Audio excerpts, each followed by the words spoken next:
Hi ವಿವರ್, ಇವತ್ತು ನಾನು review ಮಾಡ್ತಾ ಇರೋದು ನಾನ್ ಸ್ಟಿಕ್ ಕುಕ್ವೇರ್ ಬಗ್ಗೆ. ನಾನ್ ಸ್ಟಿಕ್ ಕುಕ್ವೇರ್ನ ಇಂಡಿಯನ್ ಕಿಚನ್ಗಳಲ್ಲಿ 70 to 75% ಯೂಸ್ ಮಾಡ್ತಾ ಇದ್ದಾರೆ. ಈ ಕುಕ್ವೇರ್ನಲ್ಲಿ ಫಾಸ್ಟಾಗಿ ಕುಕ್ ಆಗುತ್ತೆ ಹಾಗೂ ಈಸಿಯಾಗಿ ಕೂಡ ಕುಕ್ ಮಾಡ್ಬೋದು. ಕೆಲವರು ನಾನ್ ಸ್ಟಿಕ್ ಕುಕ್ವೇರ್ನ ಯೂಸ್ ಮಾಡಲ್ಲ, ಬಿಕಾಸ್ ನಾನ್ ಸ್ಟಿಕ್ ಕುಕ್ವೇರ್ಗಳಲ್ಲಿ ಕೋಟಿಂಗಿಗೆ ಕೆಮಿಕಲ್ಸ್ನ ಯೂಸ್ ಮಾಡಿರ್ತಾರೆ.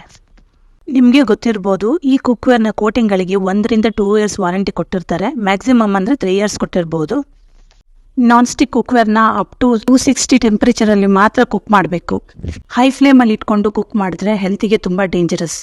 And non stick cookware over heat ಆದರೆ ಟಾಕ್ಸಿಕ್ ಕೆಮಿಕಲ್ ರಿಲೀಸ್ ಮಾಡುತ್ತೆ. ಸೊ ನೀವು ಆಲ್ರೆಡಿ ನಾನ್ ಸ್ಟಿಕ್ ಕುಕ್ವೇರ್ನ ಯೂಸ್ ಮಾಡ್ತಾ ಇದ್ದು ಅದ್ರ ವಾರಂಟಿ ಮುಗಿದು ಈ ಥರ ಕೋಟಿಂಗ್ ಹೋಗ್ತಾ ಬಂದಿದ್ರೆ, ಶಾಪ್ಗಳಲ್ಲಿ ಸ್ಯಾಂಡ್ ಪೇಪರ್ ಅಂತ ಸಿಗುತ್ತೆ, ಅದನ್ನು ತೊಗೊಂಬಂದು ಪ್ಯಾನ್ನ ಸ್ವಲ್ಪ ಹೀಟ್ ಮಾಡಿ ಈ ಥರ ಉಜ್ಜಿದ್ರೆ ಅದರ ಕೋಟಿಂಗ್ ಎಲ್ಲ ರಿಮೂವ್ ಆಗುತ್ತೆ.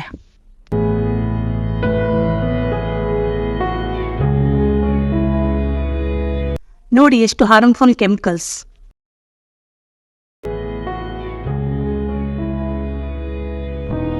ನಿಮಗೆ ಈ ವಿಡಿಯೋ ಇಷ್ಟ ಆದರೆ ಲೈಕ್, ಕಮೆಂಟ್, ಶೇರ್ ಮಾಡಿ ಹಾಗೂ ನನ್ನ ಚಾನೆಲ್ನ ಸಬ್ಸ್ಕ್ರೈಬ್ ಮಾಡ್ಕೊಳ್ಳಿ. Thank you.